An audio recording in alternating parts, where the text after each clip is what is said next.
teman ya, perempuan Arab itu kalau berdandan kan agak lama. Iya. Untuk membagi waktu dengan sholatnya itu biasanya gimana? 80 ya. 80 juta hampir. Jadi sahabat, ini biaya hidup untuk anaknya ya. Untuk anaknya saja beliau per tahun harus membayar 80. Jadi 15.000 bisa dikalikan sendiri sahabat, dikalikan 4 berarti sekitar 65 juta ya. Assalamualaikum warahmatullahi wabarakatuh. Kembali lagi bersama saya Faiz Slamet dari Kota Taif. Bagaimana kabarnya sahabat-sahabati semuanya? Mudah-mudahan selalu di dalam lindungan Allah Subhanahu wa taala. Amin ya rabbal alamin. Sahabat, pada malam hari ini suatu kebahagiaan yang luar biasa bagi saya pribadi, karena saya kembali bisa berkolab dengan senior saya yang selalu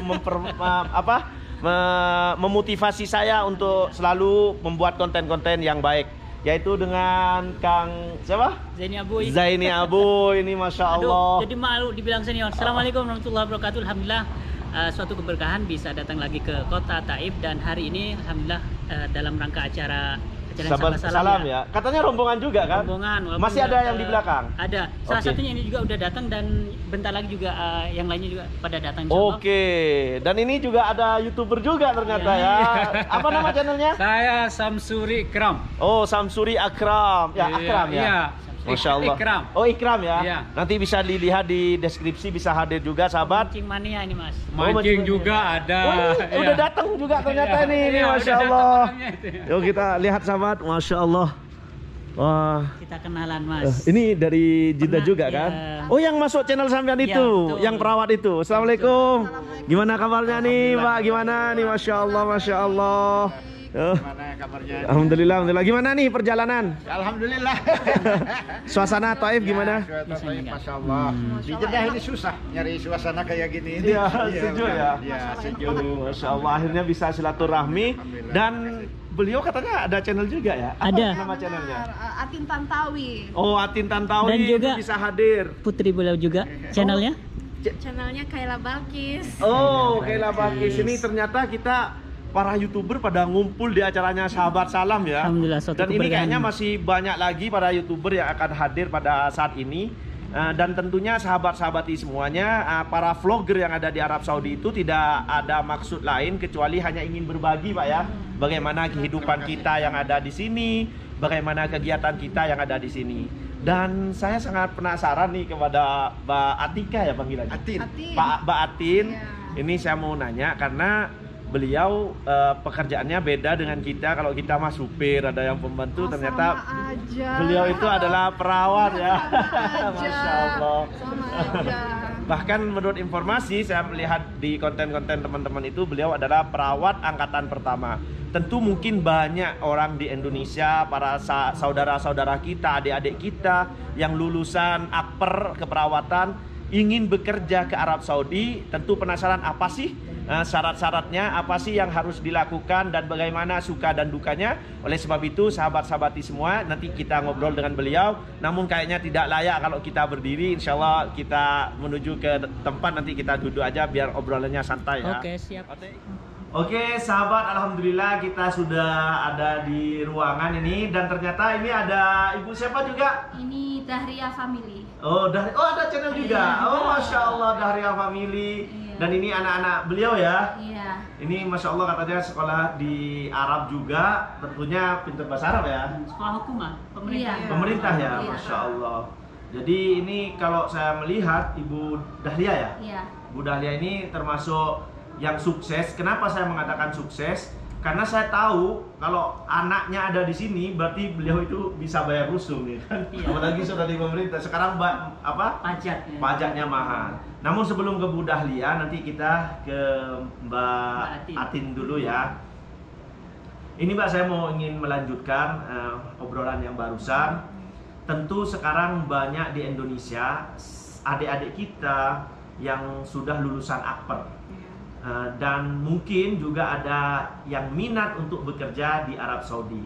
Kalau boleh tahu syarat-syarat yang harus dipenuhi untuk bekerja menjadi perawat di Arab Saudi itu apa saja? Yang paling utama lah.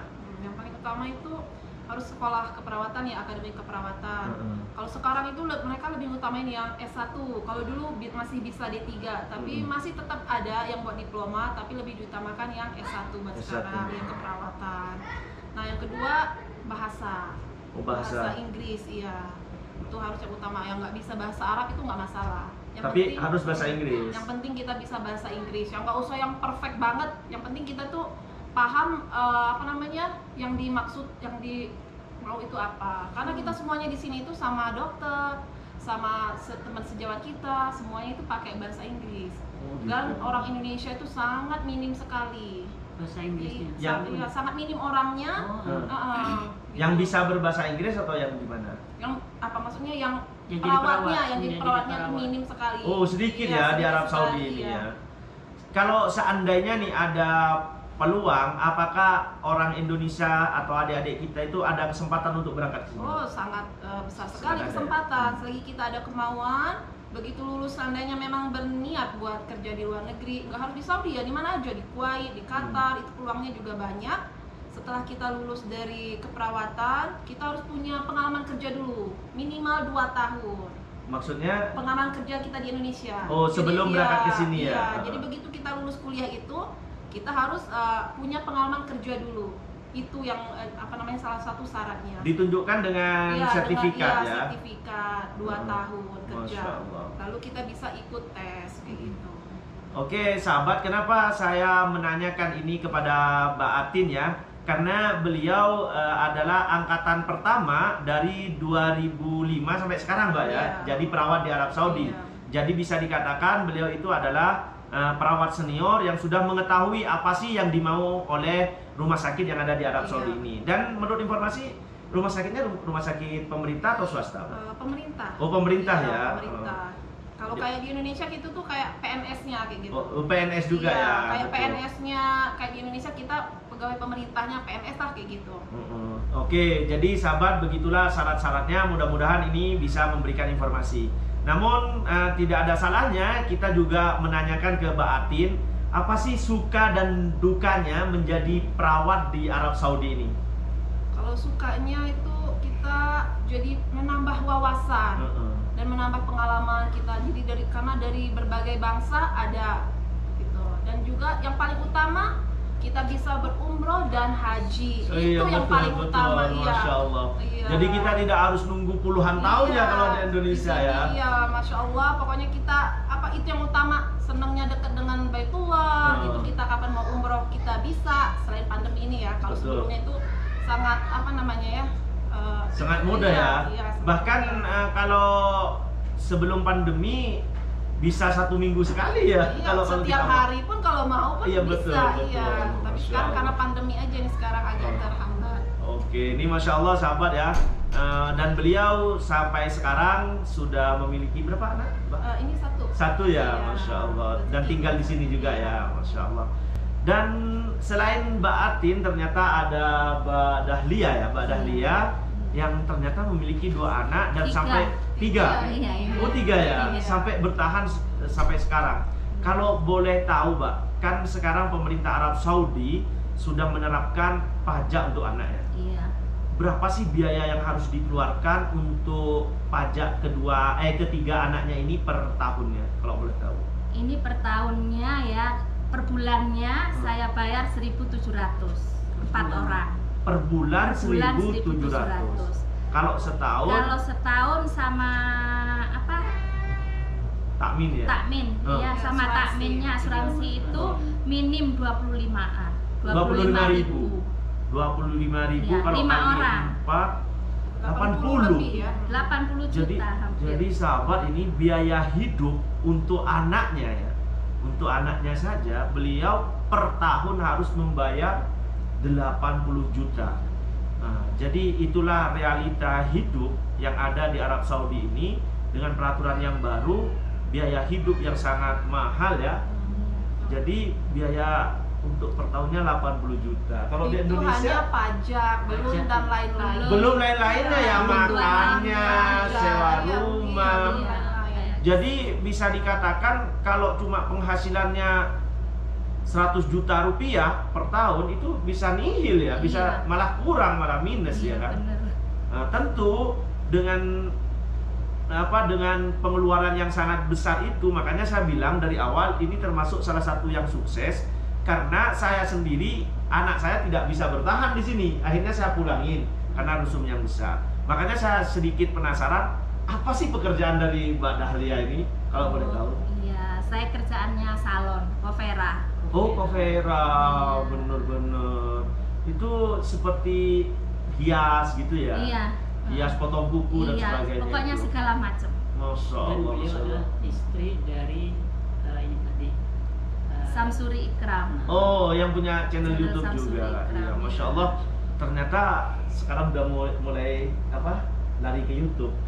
Dan kalau membicarakan masalah tata hias atau salon, memang perempuan Arab Saudi itu kalau setiap acara itu, Pak ya, kalau Iya. boleh tahu setiap acara itu, misalnya untuk dandan sebagainya, itu harus mengeluarkan biaya berapa, Pak? Untuk sekali acara lah, misalnya dari hias, Iya, kalau semua pengantin kalau mau kawinan itu minim itu 6.000 cuman untuk tasrih sanggul, rambut, dandan muka kayak gitu, pokok semuanya udah beres itu. Dengan 6.000. bajunya? Enggak, lain baju. Lain baju, Lain 6.000 real, Iya. 20 juta. 24 juta. Iya itu. Kalau 4.000, iya kurang lebih 24 juta. Iya. Hanya untuk berhias. Untuk berias. Masya Allah. Beda jadi- baju pengantin. Pantesan banyak orang Arab lama kawinnya ya. Iya. Itu cara membagi waktu ini mungkin bisa menjawab dari pertanyaan teman-teman ya. Perempuan Arab itu kalau berdandan kan agak lama. Iya. Untuk membagi waktu dengan sholatnya itu biasanya gimana? Biasanya orang sini sebelum dandan itu wudhu dulu. Oh gitu. Iya. Jadi nggak batalin wudhu. Wudhu. Habis dirias muka semua itu udah punya wudhu dia. Jadi tinggal sholat kayak gitu. Masya Allah. Nah, ini menjawab sahabat. Jadi jangan sampai kita berpersepsi jelek ya. Ada yang mengatakan orang Arab kalau dandan lama akhirnya nggak sholat. Salah. Ternyata ini ada jawaban langsung dari tata riasnya sendiri, bahwa sebelum dia berhias ternyata beliau ambil wudhu dulu sehingga bisa melaksanakan sholat ya. Jadi bukan pas tidak sholat. Iya. Karena tentu orang Arab juga tahu ya risiko-risiko tentang hal itu. Dan kisaran nih, kalau boleh kisaran ya, karena dengan penghasilan yang sangat luar biasa ini, kisaran pendapatan satu bulan itu berapa sih kalau di salon itu? Ya sekarang karena musim pandemi kayak gini, orang Arab juga nggak kayak dulu. Iya betul. Kalau dulu saya itu mungkin sebulan itu bisa dapat 15.000 real. real. Jadi 15.000 bisa dikalikan sendiri, sahabat, dikalikan 4 berarti sekitar 65 juta ya, 65 jutaan lah. Tergantung kurs ya. Tergantung kurs. Anggaplah kita sederhanakan 4.000 lah.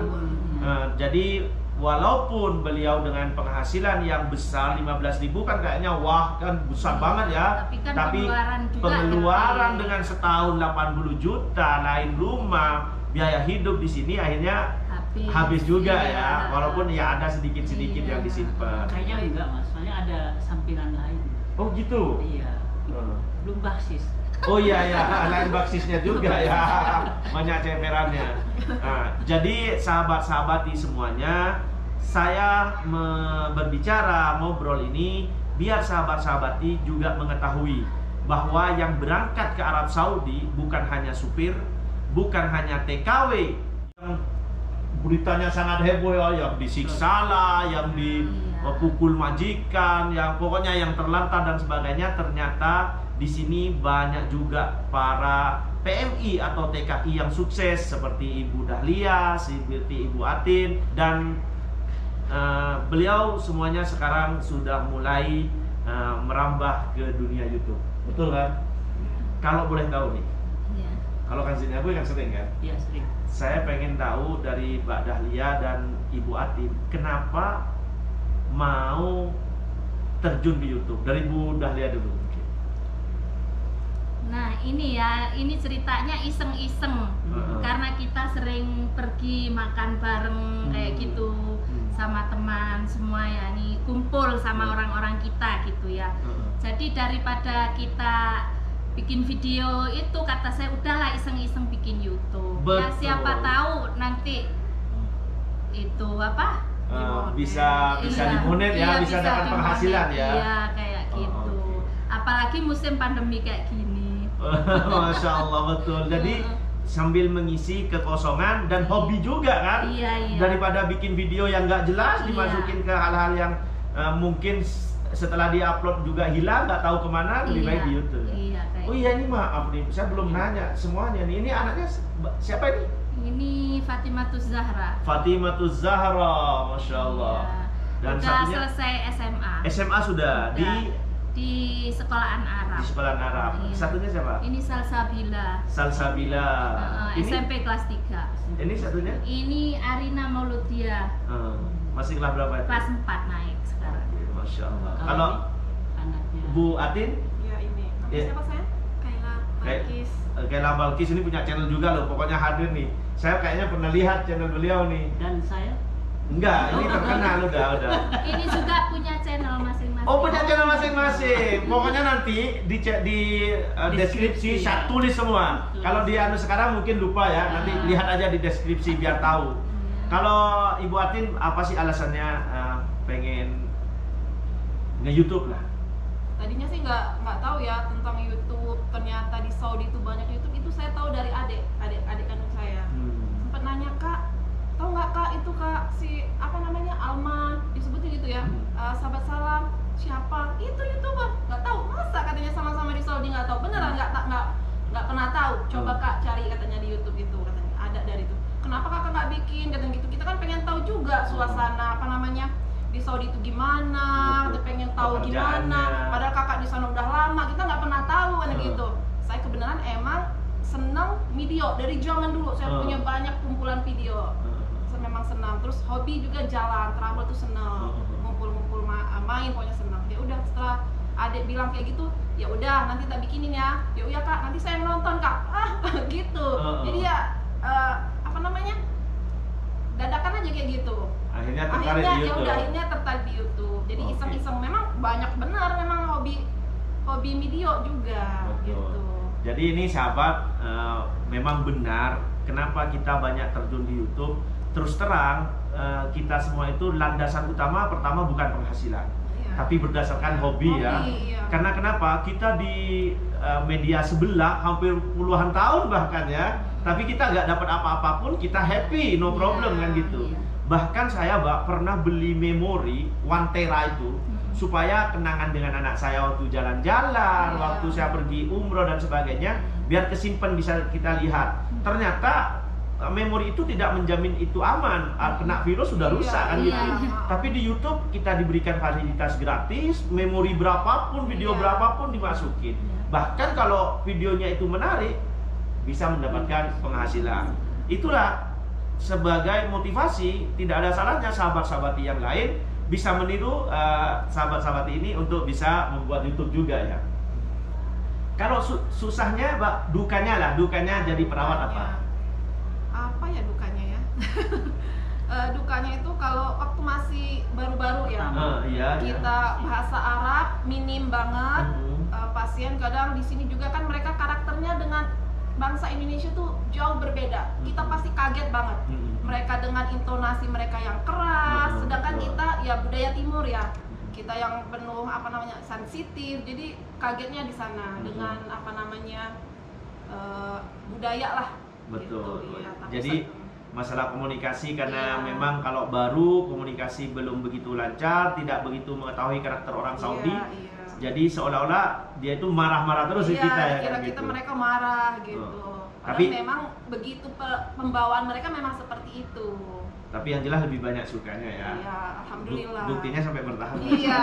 Gitu. Masya Allah.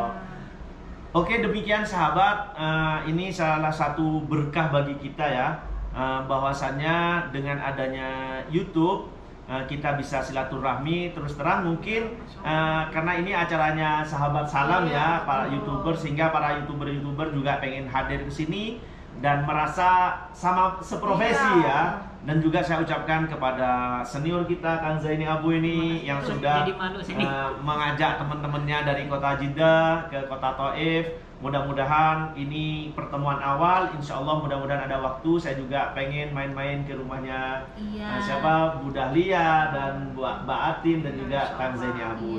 Dan nanti kita bisa collab bareng, terutama saya pengen collab juga dengan siapa nama channelnya? Gaila Balkis. Kalau ini? Zahra Official. Hah? Zahra Official. Oh, Zahra Official. Salsabila. Masya Allah. Oke, demikian sahabat-sahabati, mudah-mudahan informasi ini bermanfaat. Dan sekali lagi supaya kita lebih semangat untuk memberikan informasi terbaru khususnya dari Arab Saudi, maka jangan lupa like, comment, and subscribe semua channel yang ada di sini. Dari kota Taif saya ucapkan Assalamualaikum warahmatullahi wabarakatuh.